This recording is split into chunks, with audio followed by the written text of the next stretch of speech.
నమస్కారం. ఒక్క నిమిషం. గత 2-3 రోజులకెళ్ళి వస్తున్న సమాచారం అంటే కొన్ని పార్టీల వాళ్ళు కలవాలని దుర్బుద్ధితోనే అంటే వాళ్ళ స్వయ ప్రయోజనాల గురించి ఒక బూచిని చూపించే పరిస్థితుల్లో వాళ్ళు కనిపిస్తున్నారు.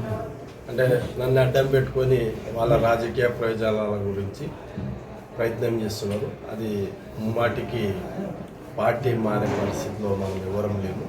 ఖచ్చితంగా మేము టీఆర్ఎస్ పార్టీ ఉమ్మని ఉంటాం. భవిష్యత్తులో టీఆర్ఎస్ పార్టీ అనేది ఖచ్చితంగా ప్రజల సంక్షేమం కోరే పార్టీ. ప్రజలను ఎప్పుడు కూడా గుండెలో పెట్టుకొని కాపాడుకున్న నాయకుడు కేసీఆర్ గారి నాయకత్వం, అదేవిధంగా హరీశ్వరరావు గారు, కేటీఆర్ గారి నాయకత్వంలో మేము గతంలో ఏ విధంగా పనిచేసినామో అదే విధంగా పనిచేస్తాం.